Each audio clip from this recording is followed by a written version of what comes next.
Merci, Madame la Présidente. Madame la Présidente, chers collègues, Madame la Première ministre, votre gouvernement, dont la plupart des membres sont atteints d'une telle immodestie qu'ils déclarent à longueur de discours qu'aucun gouvernement n'a jamais fait mieux, devrait au moins respecter ses engagements. En effet, le temps semble loin où vous vous engagiez, Madame la Première ministre, où vous promettiez de gouverner autrement, dans le dialogue et la co-construction.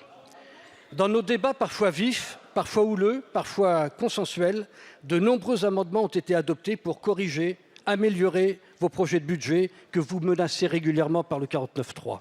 C'est notamment le cas d'un amendement important pour améliorer les dispositifs d'accompagnement social des ZFE. C'est aussi le cas de plusieurs amendements de rallonge budgétaire relatifs à l'insertion par l'activité économique ou encore à l'expérimentation Territoire zéro chômeur de longue durée, créée en 2016 et mise en œuvre dès 2017. C'est une belle réussite, nous le découvrons dans nos territoires, comme à l'entreprise à but d'emploi La Source à Port-Jérôme-sur-Seine.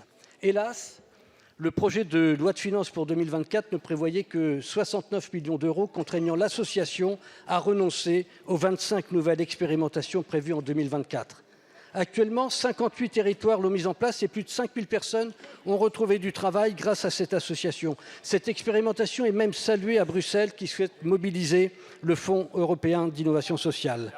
Lors de la séance dernière des questions au gouvernement, le ministre du Travail avait été interrogé sur ce sujet et avait répondu par de trop nombreuses contre-vérités. C'est pourquoi, hier soir, une réaction collective de nombreux parlementaires de plusieurs groupes politiques a permis en commission des finances de voter deux amendements, l'un à 31 millions d'euros, l'autre à 20 millions d'euros supplémentaires. Écoute, action, résultat, résumiez-vous en juillet 2022. Allez-vous enfin écouter le Parlement et retenir ses propositions? Bravo. Merci beaucoup, mon cher collègue. La parole est à Monsieur Olivier Dussopt, ministre du Travail, du Plein Emploi et de l'Insertion. Merci Madame la Présidente, Mesdames et Messieurs les députés, Monsieur le député Le Seul. Vous citez l'expérimentation Territoire zéro chômeur de longue durée. Comme vous l'avez dit, elle a été mise en place par une loi de 2016 avec 10 territoires et le gouvernement suivant avait porté cette expérimentation à 60 territoires. Nous sommes à 58 aujourd'hui. Vous dites que le gouvernement ne tient pas ses engagements. En 2017, c'était 15 millions d'euros qui étaient budgétés dans le budget de l'État, dont 5 ont été consommés. En 2023, cette année, ce sont 44,9 millions d'euros qui ont été inscrits et nous finançons effectivement des expérimentations dans, à date, 58 territoires qui ont été labellisés après que le comité de sélection les ait agréés et que j'ai signé les arrêtés d'agrément. Nous avons inscrit dans le budget 2024 69 millions d'euros, une augmentation de 53%. Vous conviendrez, monsieur le député, que passer de 15 millions à 69 millions d'euros en l'espace de 6 ans n'est pas tout à fait commun pour une expérimentation. Où en sommes-nous aujourd'hui? Nous en sommes à une situation où il y a 58 territoires agréés et l'association nous a fait savoir que de nouveaux territoires pourraient être proposés.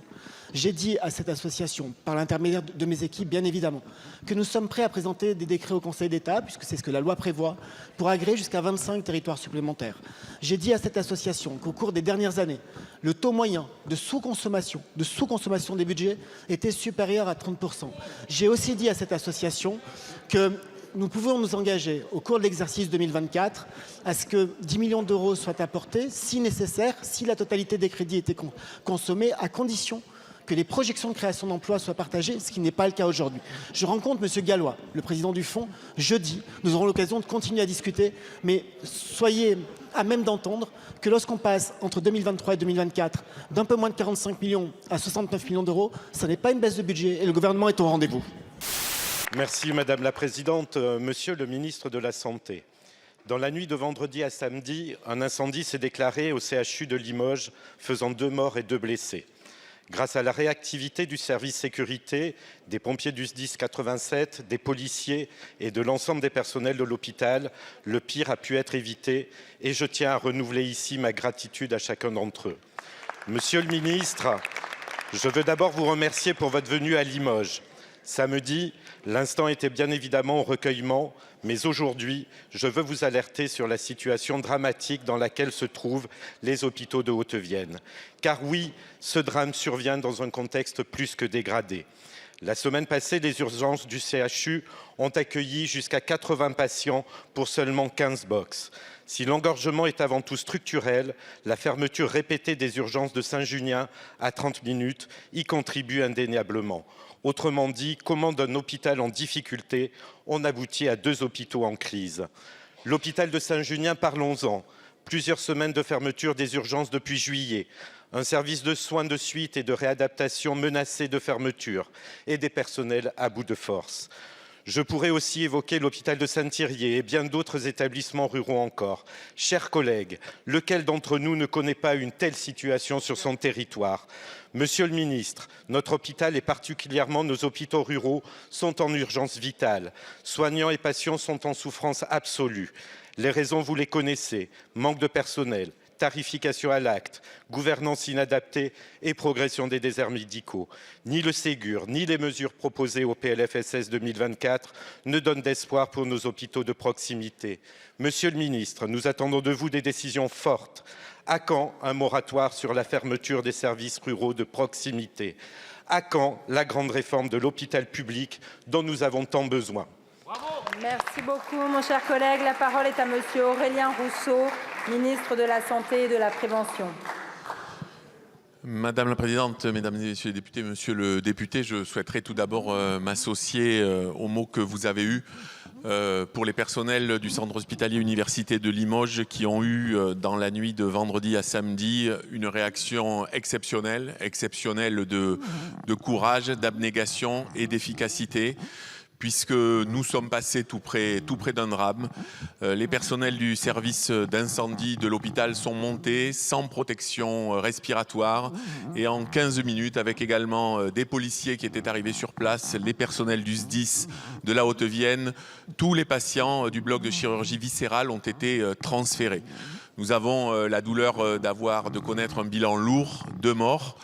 Et nous étions ensemble quand nous avons rencontré les équipes qui étaient déjà à nouveau au travail samedi. Mais, vous avez raison de le dire, l'héroïsme auquel on renvoie souvent les soignants, ça n'est pas ce qu'ils demandent. Ce qu'ils demandent, c'est de pouvoir faire leur métier. Leur métier, c'est le soin au quotidien. Et, monsieur le député, je crois que la version et le tableau que vous dressez est évidemment en partie juste. Beaucoup d'hôpitaux souffrent, mais les mesures qui ont été prises depuis plusieurs années commencent à porter leurs fruits. Nous avons connu, y compris au centre hospitalier universitaire de Limoges, qui est l'hôpital pivot pour toute l'ex-région Limousin, une campagne de recrutement plus importante. La revalorisation annoncée par la Première ministre de 25% du travail de nuit est aussi un des éléments qui va permettre de fidéliser.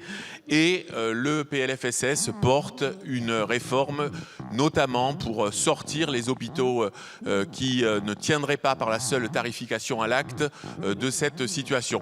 Je ne dis pas que tout est rose, loin de là, mais je pense que nous pouvons saisir ces chances et que les soignants attendent aussi cette sérénité que nous pouvons leur donner. Merci.